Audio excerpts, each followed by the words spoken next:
los magistrados del Tribunal Constitucional se han equivocado al decir que la Corte Interamericana no tiene competencia para dictar resoluciones en la fase de ejecución o cumplimiento de sentencias. Ahora nos vamos a ir rápidamente a un enlace vía Zoom con Adrián Simón, ex agente del Estado ante la Corte Interamericana de Derechos Humanos. Bienvenido, señor Simón, a Exitosa. Buenas tardes, ¿cómo le va? Buenas tardes, bienvenido.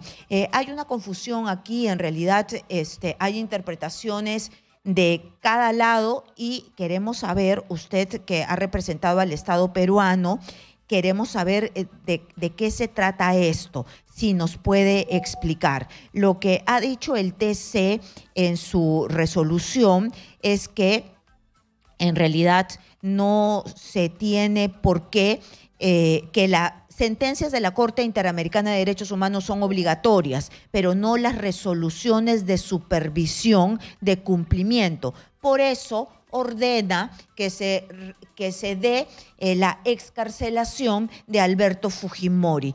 ¿Cómo usted nos puede explicar esto que está pasando? Porque el presidente de la Corte Interamericana de Derechos Humanos ha dicho al Estado peruano que se abstenga de dar cumplimiento a esta nueva orden del Tribunal Constitucional. Sí, dos puntos importantes que tienen que tener en consideración. Este no es un tema, vamos a decirlo así, político, es un tema jurídico, ¿no? Y aquí hay que ser objetivos. Primero, considero que, con todo respeto, los magistrados del Tribunal Constitucional se han equivocado al decir que la Corte Interamericana no tiene competencia para dictar resoluciones en la fase de ejecución o cumplimiento de sentencias. Eso no es correcto. ¿Qué dice el Tribunal Constitucional para separarse del mandato de la Corte? Dice que la Corte lo único que puede hacer bajo la Convención Americana de Derechos Humanos es poner en la Asamblea General de la OEA al Perú como un Estado que incumple, y verán en la Asamblea cómo deliberarán y invocarán al Estado peruano para que cumpla, a dar la redundancia, con las decisiones que emite la Corte Interamericana. Eso no es correcto. ¿Por qué? El artículo 60 de la misma Convención Americana sobre Derechos Humanos que el Tribunal cita, expresamente establece que el Tribunal elabora su estatuto y su reglamento. Y eso, ¿por qué es importante? Porque el reglamento de la Corte, que el Perú no lo ha objetado, en el artículo 27.6, el artículo 27 se describe el procedimiento de supervisión de sentencias que dicta la Corte, y en el numeral 6 expresamente se establece y se faculta varias cosas. Miren, en el reglamento, para que el presidente pueda dictar resoluciones, como la que acaba de dictar el 5 de diciembre, y al mismo tiempo el reglamento de la Corte establece y regula que este órgano internacional puede dictar decisiones, no son recomendaciones, sino decisiones vinculadas a lo que significa el cumplimiento de las sentencias. Y esas decisiones se emiten a través de resoluciones que vinculan al Estado peruano como parte suscriptora de la Convención Americana de Derechos Humanos. Por lo tanto, no podemos escaparnos, nos guste o no, a la competencia jurisdiccional de la Corte Interamericana. Es decir, los mandamientos de la Corte, las sentencias, las resoluciones de supervisión son obligatorias. No se hace esta distinción que ha hecho el TC en este nuevo documento. No lo son. Tanto es así que le voy a poner un ejemplo claro y directo de mi participación ante la Corte Interamericana. Como agente del Estado peruano, en febrero del año 2018, yo representé al Estado peruano ante una audiencia de supervisión de cumplimiento de las sentencias del caso Barrios Altos y La Cantuta, y esa audiencia era una audiencia ad hoc especial vinculado al pedido realizado por los representantes de las víctimas, es decir, el IDL y CEGIL, junto con la Comisión Interamericana, el pedido que consistía en que la Corte Interamericana declare la nulidad o revoque el indulto concedido a Alberto Fujimori. En esa audiencia yo expuse las razones por las cuales en ese momento la Corte no era competente para resolver ese pedido. ¿Por qué? Porque acreditamos que en nuestro país existía una vía interna constitucional para revisar los indultos. La Corte nos dio la razón y le dijo a los representantes de las víctimas que tienen que agotar la vía interna ante el juez constitucional. Entonces el caso se devuelve al Perú. Y aquí viene un tema que no puede pasar desapercibido. Los representantes de las víctimas cumplieron con la decisión del 30 de mayo de la Corte de 2018 recurriendo al juez constitucional. No lo cumplieron. Recurrieron a un juez de ejecución penal que es incompetente. La resolución de la Corte es clarísima en el fundamento 4, en la parte resolutiva número 4 de la audiencia donde yo participé, del 30 de mayo, expresamente establece que hay que recurrir al juez constitucional. Y eso no es un dato de forma ni de nada por el estilo. ¿Por qué? Porque nosotros presentamos ante la Corte Interamericana 2 sentencias, caso Jalilí y caso Crucía, donde el TC dice, el único que puede revocar un indulto es la justicia constitucional, o sea, yo, Tribunal Constitucional. Entonces la Corte Interamericana dijo, ok, vayan a la justicia constitucional. ¿Qué hicieron los representantes de las víctimas? En ese caso los señores de IDL, hicieron todo lo contrario. Nuevamente se fueron ante un órgano incompetente que es el juez de ejecución penal. Esa es la raíz del problema.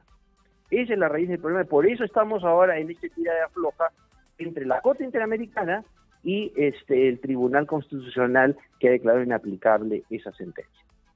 Muy bien, y entonces, ¿cuál va a ser la solución? Si mediante todo lo que usted me está explicando, el TC debería ser el que tiene la última palabra, porque finalmente el TC, la Corte Interamericana le dijo, vaya a la justicia de su país, pero fueron a otro tipo de jurisdicción que, digamos, no fueron a la justicia penal y no a la constitucional, pero el TC era quien dirime, ¿no? Pero ahora está diciendo excarcele, pero al mismo tiempo la misma Corte Interamericana de Derechos Humanos que dijo tiene que ser la justicia del Perú, le está diciendo, ¿sabes qué?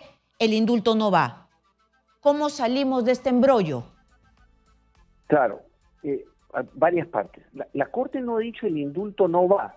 O sea, la Corte, y esto hay que aclararlo, la Corte no ha emitido una resolución donde declare que el indulto debe ser revocado o debe ser anulado.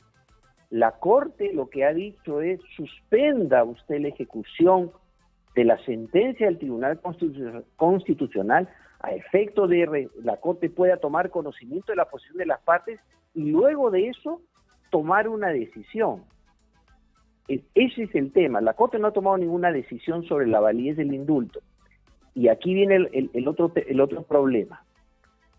El Estado peruano, a través de la Procuraduría Supranacional, jamás objetó que los representantes de las víctimas fueran ante un juez penal incompetente para, en sede interna, pedir la revocación del indulto. Y eso facilitó para que la Corte dictara las resoluciones que ya todos vemos.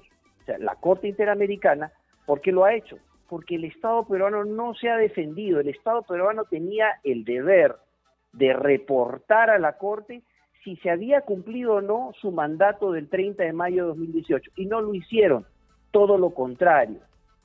Convalidaron el acto indebido de recurrir a un juez penal para declarar la invalidez del indulto en lugar de un juez constitucional.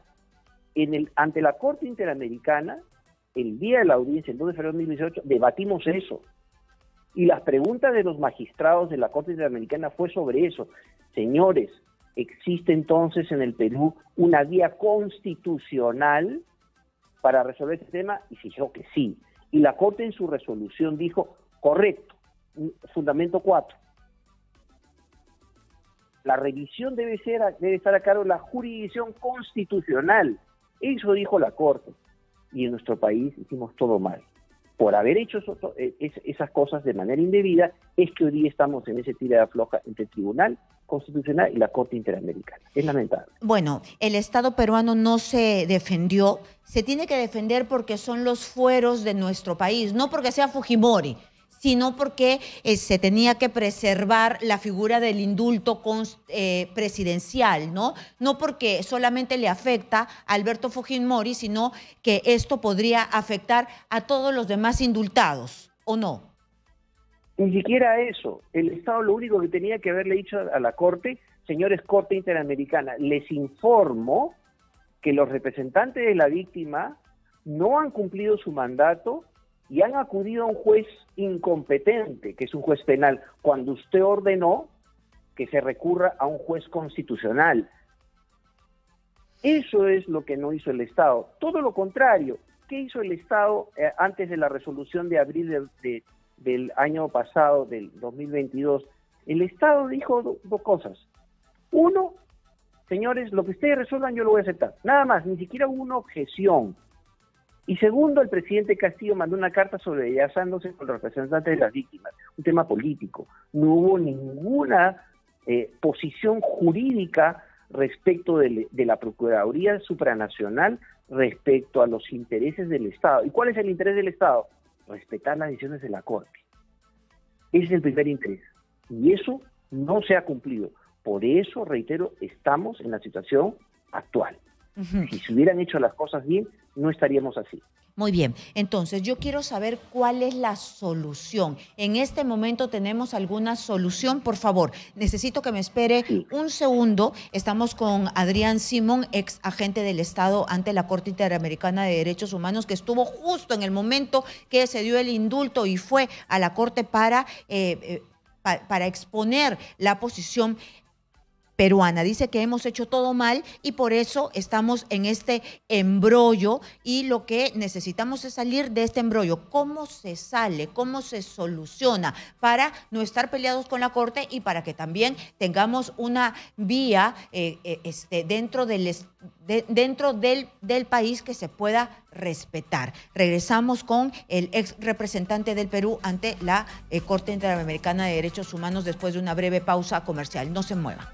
Yo le había dejado una pregunta, señor Simón, y era, ¿cómo salimos del embrollo? ¿Qué hacemos ahora para que se solucione esta situación? Porque hubo errores y ahora podemos desconocer lo que dice la Corte Interamericana o los abogados de Alberto Fujimori tienen que impugnar todo y Alberto Fujimori debe permanecer en prisión. Muy buena su pregunta, se la agradezco.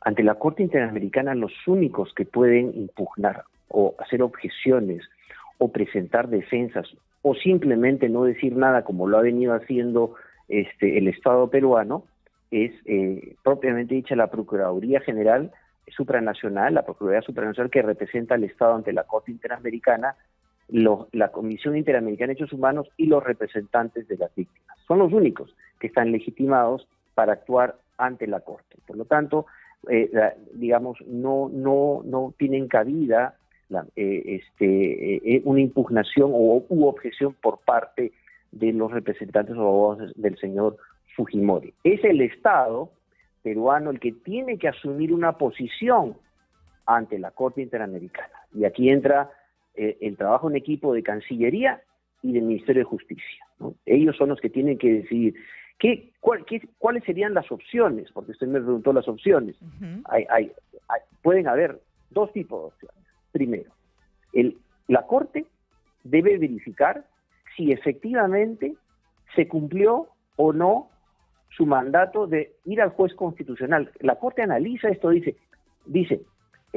esta revisión, como el Estado ha acreditado que la justicia constitucional es la competente, vaya a la justicia constitucional bajo la regulación procesal peruana. Y ahí dice, y el plazo para hacerlo debe ser a partir de mi decisión del 30 de mayo del 2018.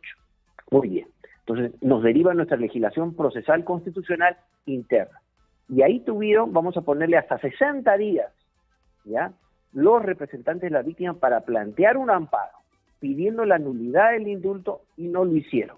¿Qué pasa cuando alguien no ejerce un derecho dentro del plazo que se le ha dado? Prescribe ese derecho, por acto propio, prescribe. Esa es la primera opción. La segunda opción es que la Corte Interamericana o el Tribunal Constitucional, ahora voy a decir por qué, ¿ya?, diga, efectivamente, voy a analizar la resolución del 30 de mayo del 2018 de la Corte Interamericana y verifico que tú no has cumplido con plantear tu amparo dentro del plazo que establece nuestra ley interna. Por esta única vez te doy un plazo excepcional para que cumplas con hacerlo, para proceder a la revisión constitucional. Esa es la otra salida. ¿Y por qué digo que también la salida está dentro del frente interno? Porque se ha mencionado el caso de Argentina, ¿no? Dice, Argentina no ha cumplido, no pasa nada. No, eso no es correcto. Están hablando del caso Fontevecchia. En el caso Fontevecchia, ¿ya?, la Corte Suprema Argentina se resistió, al igual que el Tribunal Constitucional, a cumplir el mandato en un caso de libertad de expresión e indemnización. ¿Y qué hizo finalmente? Frente a las resoluciones de cumplimiento de la Corte, finalmente la Corte Suprema Argentina aceptó la decisión de la Corte Interamericana y resolvió, ¿ya?, el 5 de diciembre de 2017 dos cosas. Una cosa importantísima: ordenar que se asiente junto a la decisión registrada, o sea, la de ellos, lo siguiente: esta sentencia, o sea, la de ellos, los argentinos, fue declarada incompatible con la Convención Americana sobre Derechos Humanos. Es decir, la propia Corte Suprema de Argentina reconoció que su sentencia fue declarada incompatible con este tratado internacional que es la Convención Interamericana. A raíz de ese reconocimiento de la Corte Suprema, la Corte Interamericana, en el procedimiento de supervisión, dijo: el Estado argentino ha cumplido ¿ya?, con dejar sin efecto la atribución de responsabilidad de los señores Fontevecchia y de Amico. O sea, dice, el Estado ha cumplido. ¿Y qué más dice? Queda pendiente esta discusión sobre, y luego dice, queda pendiente esta discusión que hay entre las partes sobre cuánto debe devolverse de los gastos, ¿ya? Y la Corte lo resuelve, dice, son 9 millones de pesos argentinos más intereses que se tiene que pagar en 6 meses. Se acabó. Una vez que el Estado argentino pague, se archiva el caso. Entonces, no es cierto que se diga que Argentina no ha cumplido. Los estados, salvo Venezuela, Cuba y Nicaragua, sí hacen lo posible por cumplir los mandatos de la Corte. Hace 2 días se han publicado en la Gaceta de la Corte y en las redes de la Corte Interamericana que Ecuador y Costa Rica han terminado un procedimiento de cumplimiento de supervisión satisfactoriamente y la Corte Interamericana declara concluidos y archivados los expedientes. Entonces sí hay estados que cumplen, algunos se demoran.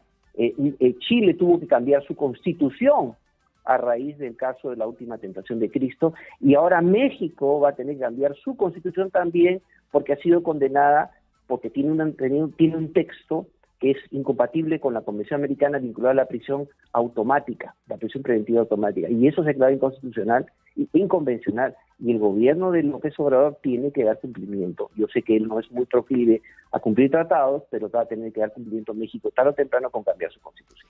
Muy bien, tengo una última consulta. Usted me ha dicho que hay 2 opciones. En la primera opción es que esto vaya a la justicia constitucional, ¿no? Y que se retrotraiga al 30 de mayo del 2018 y que se formule una acción de amparo por 60 días o si no que esto prescriba. La acción de amparo por 60 días es en la actualidad, porque no es decir, a partir de hoy hasta 60 días o 60 días. A ver, le explico. Sí. Le explico. Son dos alternativas, incompatibles, ¿no? Pero cualquier juez las podría tomar en cuenta, constitucional.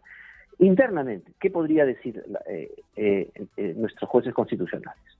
Podrían decir, primero, he analizado la resolución del 30 de mayo y tú no has recurrido a la justicia constitucional. A la justicia constitucional.